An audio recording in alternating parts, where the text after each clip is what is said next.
Eran las 8 cuando desembarcamos. Paseamos unos momentos por la orilla disfrutando del crepúsculo y luego nos dirigimos a la posada, desde donde contemplamos la hermosa vista del lago, bosques y montañas, que, envueltas en la oscuridad, aún mostraban sus negros perfiles. El viento, que casi había cesado por el sur, se levantó ahora con gran violencia desde el oeste. La luna, alcanzado su cenit, empezaba a descender. Ante ella, las nubes corrían, más veloces que el vuelo de los buitres, y nublaban sus rayos. En las aguas del lago se reflejaba el atareado firmamento, de manera aún más bulliciosa, pues las olas empezaban a crisparse. De pronto cayó una fuerte tormenta de agua. Yo había permanecido tranquilo a lo largo de todo el día, pero, en cuanto la noche difuminó la forma de las cosas, me asaltaron mil temores. Alerta y lleno de ansiedad, empuñaba con la mano derecha una pistola que llevaba escondida en el pecho. El más leve ruido me aterrorizaba, pero decidí que iba a vender cara a mi vida y que no abandonaría la lucha que se avecinaba hasta que o mi adversario o yo cayéramos. Elizabeth observó mi agitación en silencio durante algún tiempo. Por fin dijo: ¿Qué te intranquiliza, mi querido Víctor? ¿Qué es lo que tanto temes? Paciencia, querida mía, paciencia, le respondí. Pasada esta noche, el peligro habrá acabado. Pero esta noche es terrible, muy terrible. Transcurrió una hora en esta inquietud. De pronto, pensé en lo espantoso que le resultaría a mi esposa el combate que esperaba de un momento a otro. Le rogué que se acostara, dispuesto a no reunirme con ella en tanto no conociera las intenciones de mi enemigo. Me quedé solo, y continué durante algún tiempo paseando por los pasillos de la casa y examinando cada rincón que pudiera servirle de escondrijo a mi adversario. Pero no descubrí rastro alguno de él, y empezaba a pensar que alguna providencial casualidad habría intervenido para impedirle llevar a cabo su amenaza, cuando oí un grito agudo y estremecedor. Venía de la habitación donde descansaba Elizabeth. Al oírlo comprendí la estremece, dura verdad, y me quedé paralizado. Noté cómo la sangre me corría por las venas y me ardía en las puntas de los dedos. Un instante después escuché un nuevo grito y corrí hacia la alcoba. Dios mío, ¿cómo no morí entonces? ¿Por qué me hallo aquí narrando la destrucción de mi mayor esperanza y la muerte de la más pura criatura? Estaba tendida en el lecho, inánime, la cabeza ladeada, las facciones pálidas y convulsas, semiocultas por el cabello. Doquiera que vaya veo la misma imagen, los brazos exangües y el cuerpo lacio, tirado sobre el tálamo nupcial por su asesino. ¿Cómo pude ver esto y seguir viviendo? ¿Cuán tenaz es la vida, y cómo se aferra a quienes más la desprecian? En un instante perdí el conocimiento, y caí al suelo. Cuando volví en mí, me encontré rodeado de la gente de la posada. Sus rostros demostraban un terror inenarrable, pero su espanto no era más que una parodia, una sombra de los sentimientos que me oprimían a mí. Escapé hacia la habitación donde yacía el cuerpo de Elizabeth, mi amor, mi esposa tan querida y venerada, viva aún pocos momentos antes. No estaba ya en la posición en la que la había encontrado, tenía ahora la cabeza recostada en un brazo, y el rostro y cuello ocultos por un pañuelo, y se la podía creer dormida. Corrí hacia ella y la abracé con ardor, pero la mortal quietud y la frialdad de sus miembros delataban que lo que estrechaba entre mis brazos ya no era la Elizabeth a quien tanto había adorado. En su garganta se veían las horrendas señales del diabólico ser, y ni el menor aliento salía de sus labios. Mientras con agonizante desesperación me inclinaba sobre ella, levanté la vista. Me invadió una especie de pánico al ver que la pálida luz de la luna iluminaba la habitación, pues las contraventanas que se habían cerrado anteriormente ahora estaban abiertas. Con inexpresable horror vi asomarse a una de las ventanas el aborrecido y repugnante rostro del monstruo. Esbozó una mueca burlona mientras señalaba con su inmundo dedo el cadáver de mi esposa. Me abalancé hacia la ventana y, extrayendo del pecho una pistola, disparé. Pero esquivó la bala y, huyendo del lugar a la velocidad del rayo, se zambulló en las aguas del lago.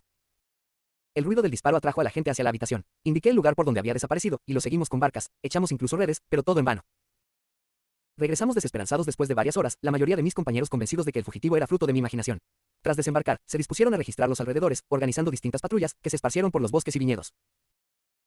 No fui con ellos, me encontraba exhausto. Un velo me nublaba la vista, y la piel me ardía con el calor de la fiebre. En este estado, apenas consciente de lo que había ocurrido, me tendieron en una cama, desde donde recorría el cuarto con la mirada en busca de algo que había perdido. Recordé entonces que mi padre estaría esperando con ansiedad a que Elizabeth y yo regresáramos, y que ahora debería volver solo. Este pensamiento me trajo lágrimas a los ojos y di libre curso a mi llanto. Mis errantes pensamientos iban de un punto a otro, centrándose en mis desgracias y en lo que las había ocasionado. Me envolvía una nube de incredulidad y horror. La muerte de William, la ejecución de Justin, la muerte de Clerval y finalmente la de mi esposa. Ni siquiera sabía si el resto de mis familiares se encontraban a salvo de la maldad del villano. Quizá mi padre se agitaba ya entre las manos asesinas, mientras Ernest yacía inerte a sus pies. Esta idea me hizo estremecer y me devolvió a la realidad. Me levanté y decidí volver a Ginebra de inmediato. No había caballos disponibles, y tuve que hacer el viaje a través del lago, aunque el viento no era favorable y llovía torrencialmente. Sin embargo, apenas había amanecido y podía confiar en estar en casa por la noche. Contraté algunos remeros, y yo mismo tomé uno de los remos, pues siempre había notado que el ejercicio físico paliaba los sufrimientos del espíritu. Pero lo inmenso de mi pesar y el exceso de agitación que había padecido me impedían cualquier esfuerzo. Dejé el remo, y apoyando la cabeza entre las manos me abandoné al dolor. Al levantar la vista veía los parajes que me eran familiares de los tiempos lejanos de mi felicidad, y que aún el día anterior había contemplado con la que ahora no era sino una sombra y un recuerdo. Lloré amargamente. La lluvia había cesado unos instantes, y vi los peces jugando en el agua igual que lo habían hecho pocas horas antes bajo la mirada de Elizabeth. Nada hay tan doloroso para la mente humana como un cambio brusco y profundo. Podía brillar el sol, o las nubes ensombrecer el cielo, para mí ya nada podía volver a ser lo mismo que el día anterior. Un infame me había arrebatado todas mis esperanzas de felicidad. No habrá habido jamás criatura tan desgraciada como yo, suceso tan espeluznante es único en la historia del hombre. Pero ¿para qué narrar los acontecimientos que siguieron a esta tragedia? El horror ha llenado toda mi vida, había llegado al punto culminante del sufrimiento, y lo que resta no puede más que aburrirle. Uno a uno me fueron arrebatados aquellos a quienes amaba, y me quedé solo. No tengo ya fuerzas, y explicaré lo que queda de mi horrenda narración en pocas palabras. Llegué a Ginebra. Mi padre y Ernest aún vivían, pero el primero se hundió ante la trágica nueva que traía. ¿Cómo le recuerdo, padre bondadoso y amable? La luz huyó de sus ojos, pues habían perdido a aquella a quien adoraban, Elizabeth, su sobrina, más que una hija para él, a la cual quería con todo el cariño que siente un hombre que, próximo el fin de sus días, y teniendo pocos seres a quienes dedicar su afecto, se aferra con mayor intensidad a aquellos que le quedan. Maldito, maldito villano que llenó de tristeza sus canas y le hizo morir de dolor. No podía vivir bajo el tormento de los horrores que se acumulaban en torno suyo, sufrió una hemorragia cerebral y murió en mis brazos al cabo de unos días. ¿Qué fue entonces de mí? No lo sé, perdí la noción de todo y me vi envuelto en cadenas y tinieblas. Soñaba, a veces, que con los amigos de juventud vagaba por alegres valles y prados llenos de flores, pero despertaba una y otra vez en la misma celda. A esto seguía la melancolía, pero poco a poco fui cobrando una idea exacta de mis aflicciones y de mi situación, y por fin me liberaron. Me habían creído loco y, como supe más tarde, durante muchos meses estuve encerrado en una celda solitaria. Pero la libertad hubiera sido un fútil regalo, si al recobrar la razón no hubiera recobrado a la vez un deseo de venganza. Así que iba recuperando el recuerdo de mis desdichas, empecé a pensar en su causa, el monstruo que había creado, el miserable demonio que, para mi ruina, había traído al mundo. Al pensar en él, me invadía una enloquecedora furia y entonces, deseando que cayera en mis manos, rezaba para que así fuera y pudiera desatar sobre su infame cabeza una inmensa y mortal venganza. Mi cólera no se satisfizo mucho tiempo con inútiles deseos. Empecé a pensar en cómo podía perseguirlo. A este fin, un mes después de puesto en libertad, me dirigí a uno de los jueces de la ciudad, diciéndole que quería formular una acusación. Dije que conocía al asesino de mis familiares y que le rogaba que ejerciera toda su autoridad para que se le detuviera. Me escuchó con benevolencia e interés. Esté usted seguro, dijo, de que no ahorraré esfuerzos para encontrar al villano. Le quedo muy agradecido, respondí. Escuche, pues, la declaración que voy a hacer. Es en verdad una historia tan extraña que temería que usted no me creyera, de no ser porque hay algo en las verdades, por insólitas que parezcan, que fuerzan la convicción. Mi relato es demasiado coherente como para que pueda tomarse por un sueño, y no tengo motivos para mentir. De esta forma me dirigí a él, con voz tranquila pero seria. Había decidido perseguir a mi destructor hasta la muerte, y este propósito calmaba mi angustia y me reconciliaba un poco con la vida. Narré mi historia brevemente, pero con firmeza y precisión, dando fechas exactas y sin desviarme del tema para lamentarme de los hechos.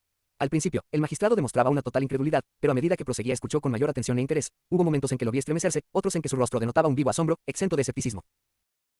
Al concluir mi relato, dije, este es el ser al que acuso, y en cuya detención y castigo le ruego ejerza su máxima autoridad. Es su deber como magistrado, y creo y espero que sus sentimientos como hombre no rehusarán cumplir con él en esta ocasión. Estas últimas palabras provocaron un sensible cambio en la expresión del magistrado. Había escuchado mi relato con ese tipo de credulidad que producen las narraciones de fantasmas y sucesos sobrenaturales, pero cuando le requerí que actuara de forma oficial, volvió a desconfiar. Sin embargo, me respondió templadamente, con gusto le ayudaría en lo que me fuera posible, pero el ser de quien usted me habla parece estar dotado de unos poderes que harían inútiles todos mis esfuerzos. ¿Quién puede perseguir a un animal capaz de atravesar el mar de hielo, habitar en grutas y cavernas, donde ser humano jamás osaría entrar? Además, han pasado algunos meses desde que cometió sus crímenes y es imposible saber a dónde huyó o en qué lugar se halla actualmente ahora. No dudo de que ronda el lugar en el que yo me encuentro. Y caso de haberse refugiado en los Alpes, se le puede dar caza como si fuera una gamuza y destruirlo como a una bestia feroz. Pero leo su pensamiento, no cree mi relato, y no tiene la intención de perseguir a mi enemigo y aplicarle el castigo que merece. Al hablar, tenía los ojos encendidos de cólera, y el magistrado se asustó. Está usted equivocado, dijo. Haré todo lo que esté en mi mano y, si logro capturar al monstruo, sepa que será castigado de acuerdo con sus crímenes. Pero temo, por lo que usted mismo ha descrito sobre su resistencia, que esto resulte imposible, y que a la par que se toman las medidas necesarias, usted se debería resignar al fracaso. Eso no es posible, pero nada de lo que diga puede servirme de mucho. Mi venganza no es de su incumbencia, y sin embargo, aunque reconozca en ella un vicio, le confieso que es la única y devoradora pasión de mi espíritu. Mi ira no tiene límites, cuando pienso que el asesino, que lancé entre la sociedad, sigue con vida. Me niega usted mi justa petición, me queda un único camino, y desde ahora me dedicaré, vivo o muerto, a conseguir su destrucción. Temblaba al decir esto, mi actitud debía resumar aquel mismo frenesí y altivo fanatismo que se dice tenían los antiguos mártires. Pero para un magistrado ginebrino, cuyos pensamientos están muy lejos de los ideales y heroísmos, esta grandeza de espíritu debía asemejarse mucho a la locura. Intentó apaciguarme como haría una niñera con una criatura, y achacó mi relato a los efectos del delirio. Mortal, exclamé, está endiosado con su sabiduría, mas cuánta ignorancia demuestra. Calle, no sabe lo que dice. Salí de la casa tembloroso e iracundo, y me retiré a pensar en otros medios de acción. Mi estado era tal que no lograba controlar voluntariamente el pensamiento.